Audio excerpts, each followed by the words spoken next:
Well, hold on there, partner. I know you're excited about the lotto, but did you know there's a new character coming out on NA and they're actually quite good? Now, arachnophobia aside, Kashin Koji over here is actually quite the strong, say it with me now, quick AoE servant. I know, it's not often we get characters like this, but what if I told you they're also able to do Black Grail farming? Maybe that gets you a little bit more interested. Although, granted, I'd be lying if I didn't tell you that you do need 3 Scotties to get that done, but hey, Caster Scotty stocks still keep rising because quick servants still want to use Black Grail. Now, the one unfortunate thing that I will say about Kashin Koji is her timing and the fact that she's on every single banner. For one, you could pull on any of the other hype banners that are coming out this year, say the summer banners or the anniversary banner, and Kashin Koji might just appear in your summon, much like a spider appears in your room at 1:30 in the morning. But there's also the fact that there are just more hype banners coming out around her. I mean, we have anniversary in like 2 months and summer like 2.5 months after that. So unless you're a really big fan of this character's design, you're probably not going to be pulling. But the weirdos that have still stuck around are probably still going to be wondering, is this character worth going for? ZTL, I am an oil baron that has $500 billion in my bank account, and I'm trying to get this character. Are they worth going for? Well, if you're that type of guy, then let me let you just know right now, she is actually pretty good. So strap in, get comfortable, get your blankie, dust off all the spiders that are probably hanging out underneath that blanket, or maybe let them hang around because that might just be the catalyst you need. Drop a like on the video, subscribe to the channel as I do drop these videos every single day, and let's start diving into her kit, starting off with her hit. So, she's an assassin, so off rip she has insanely high star gen at 25%, with some nasty quick cards rocking 5 hits on both of them, and 4 on both of her art cards. And even though her NP charge might be looking a little low at only 0.5%, that would just make you look like a fool. Because her hits are so high, she's actually going to have pretty good refund on those quick cards specifically, because again, you're going to be using her with like all the Scotties, unless you're a dumb dingus. But even her arts cards will be refunding pretty decently because they are rocking those 4 hits. Now, obviously, they know that I would like this character because she is a little cutie pie, and so they did decide to be like, you know what, ZTL Industries, we're going to give you a helping hand. 5-hit extra attack, take it or leave it, and I said it, take it. Because if you're not in the know, because you're just ignorant and haven't been subscribed to the channel, what are you doing? The 5-hit extra attack is an omnipotent card that gens stars NP and does big boy damage, and 5 hits is the gold standard that we like to see over here at ZTL Industries, but we are not opposed to seeing more than 5 hits. But unfortunately, this was the best deal I can get on Spider-Woman over here. Now, let's go check out some of her passive skills, because these are things that are always going to be up no matter what is going on. These cannot be negate. You know, just always have these no matter what is going on. She's going to give herself an additional 10% critical star generation rate, so she's going to be dropping stars all over the place, giving herself a nice little 6% debuff success rate and quick card performance buff, so her quick cards are just going to get that slight increase in damage and NP gain, and the debuff resistance. You might be saying, well, that's not going to matter at all. You know, you're sitting there with your crossed arms. That's going to do nothing. Well, you're a dingus, because this is actually probably one of the most important things that she has on her passives, as we'll get into later. But then Mental Modification EX, giving her passive 10% crit damage and 10% debuff resistance, is always nice, because Scotty doesn't do squat. Keep your people secure and safe in the battle. So having some way to avoid debuffs is always appreciated, and doing more crit damage, well, who doesn't like seeing a big number go up? More big number means more dopamine. More dopamine means me likey happy. But enough about that, let's move into the real meat and potatoes of this character. Starting off with their first skill, Illusion Genjutsu EX. Oh my goodness, we got Itachi in here. Bro is about to drop the Tsukuyomi on everybody.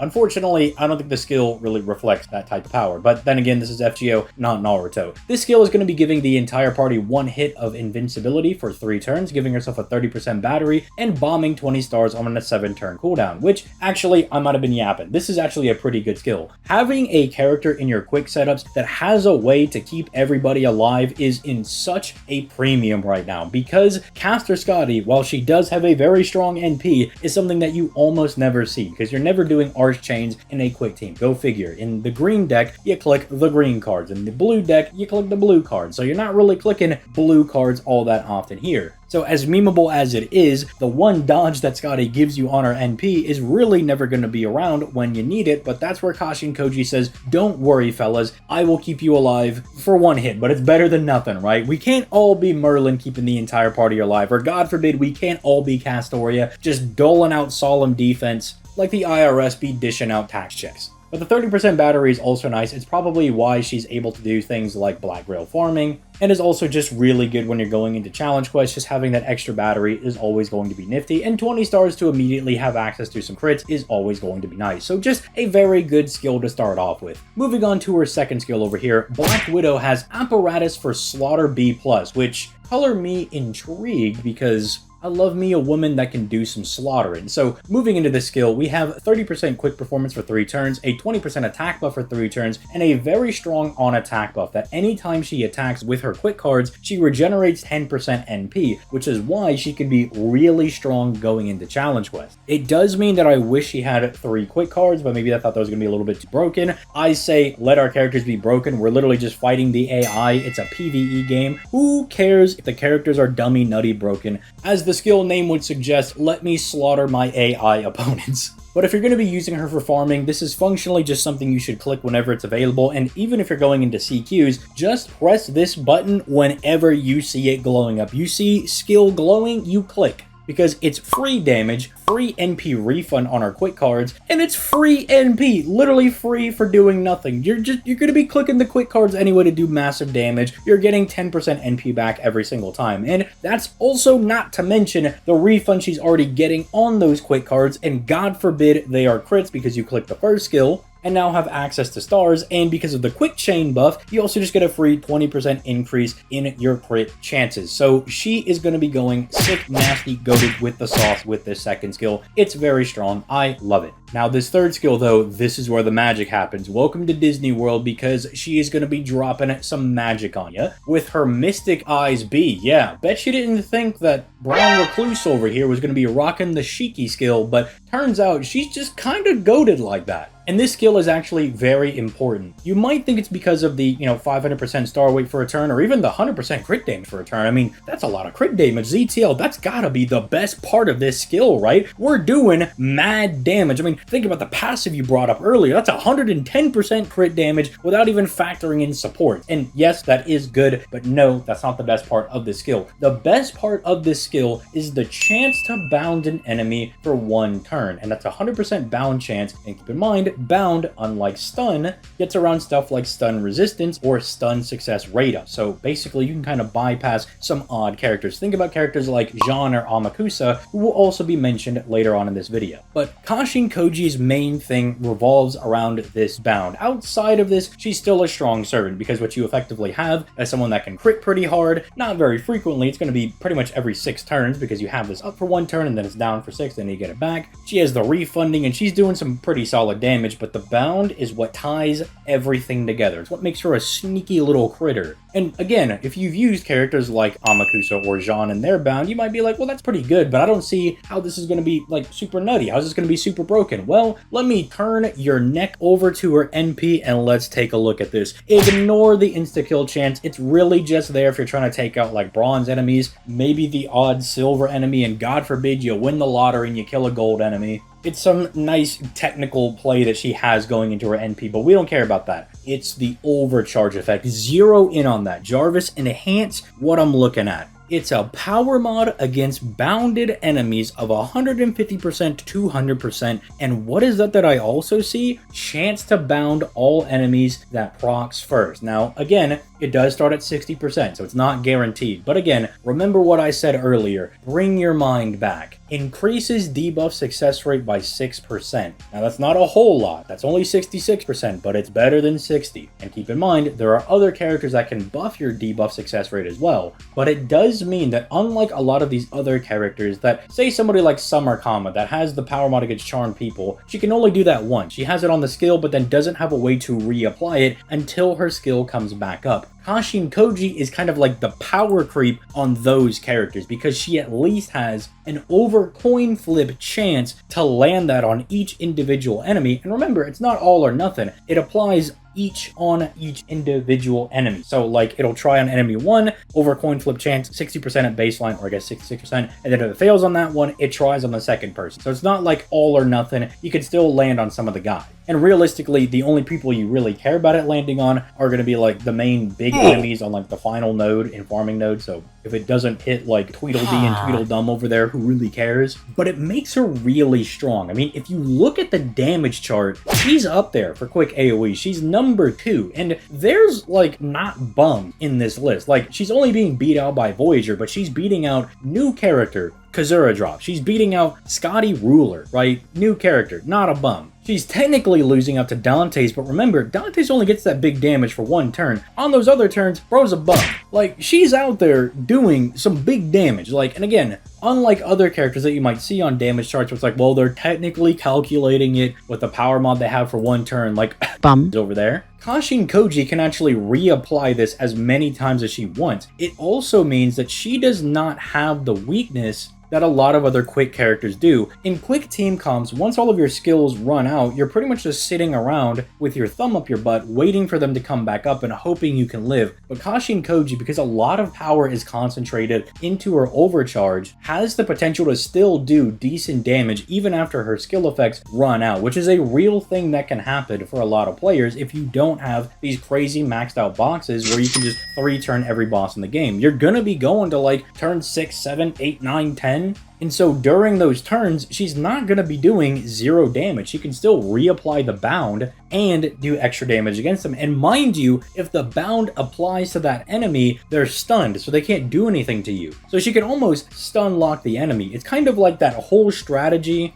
of Medusa, Steno, and Yugioh, where they tried to like charm and stun the enemies and like slowly grind their way through fights in year 1. It's like that concentrated into one servant, and it's perfected. The other nice thing is that if you're trying to cheese things, especially this is more applicable for challenge quests, the bound doesn't have to be hers. Jean and Amakusa are 2 servants that also apply bound as well, and they do have some supporting abilities. We don't have Jean's first skill buff yet on the NA side of things, but she still has her really good defensive down buff on her second skill, and has a very strong team utility mechanic on her NP, giving everybody invincibility, defense, debuff removal, and HP regeneration. That actually might not be a meme comp you're able to do. That actually might be pretty decent. Amakusa, not as much, because Amakusa does have some team utility, but is a bit more selfish. Like, he can give you a little bit of NP gain and a little bit of star regen, but for the most part, he's going to be selfish. But it is still something that if you want to prep for it, you can have other servants lined up to ensure the bound is going to land. Like, it's not just an exclusive new type of debuff to her. Other characters do have it. And the reason I'm harping on that is because we have the Grand Servant buff coming out very soon on the JP side of things, and Kashin Koji's Bond CE is actually really strong. It gives the entire party a 30% power mod against bounded enemies while she's on the field. And remember, you can use this in conjunction with a normal CE, meaning even in like a 90++ setup, if you have a Kashin Koji that is your Grand Assassin, she can fire her NP, do a lot of damage anyway, bound that enemy, and your follow-up NP from your other DPS in that multi-core setup will get a free 30% power mod from her Bond CE. Or again, now Amakusa is a little bit better because he gets a power mod. The one thing that I think he's lacking, he gets that from her own Bond CE. Granted, you gotta go for the Bond CE, you gotta go to the Bond 10, but it is something that actually does make some of your other servants a bit better. And if we ever get other servants that do benefit off bound, it does actually make her pretty good for that. And also remember, she's an assassin. She's generating a lot of stars. She has 8 hits on her NP that's AoE. She's gonna be dropping a lot of stars. So I wanted to stress that even though I don't think you should roll for this character, they're not bad, because this is probably a servant that some people in the comments are randomly gonna get while they're pulling for Ace the Savior, while they're pulling for the Summer Banners, while they're pulling for Durga or Bhima even.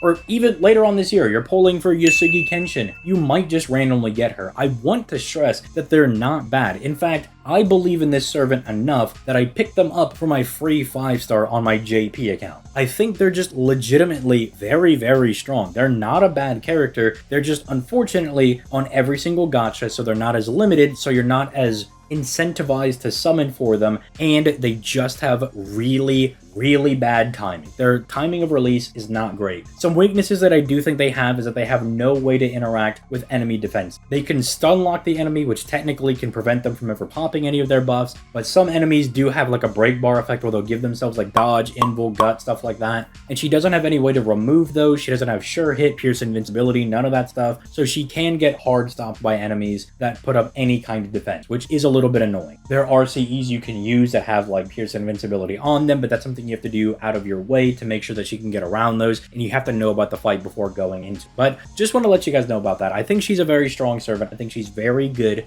I just don't think she's a must summon. I don't think you have to go for this character. As cute as they are, I think this could be a character like Taigong or maybe even Lowhigh that you could potentially not summon for and hope they just spook you in one of your Chaldea rolls, or you pick them up for free when we get the free 5-star ticket in like 3.5 million years over here on the NA side of things.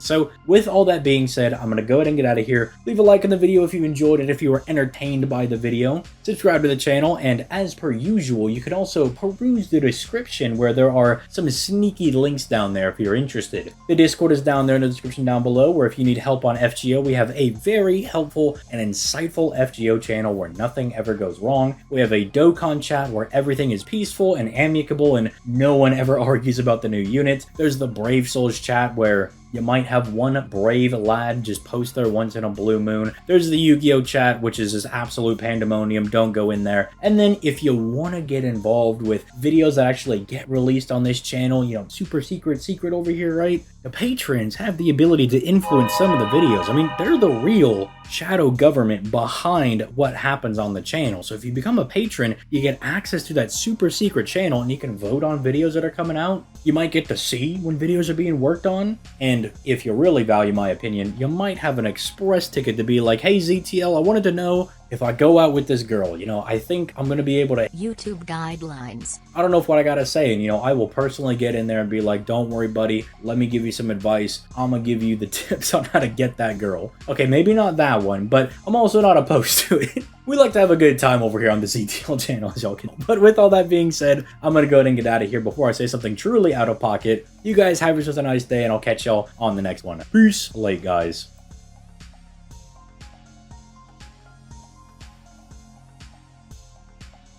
Alright guys, we're going to be getting a little sticky in today's video, kind of like me whenever I finish up with Morgan. Alright, we don't put that one in.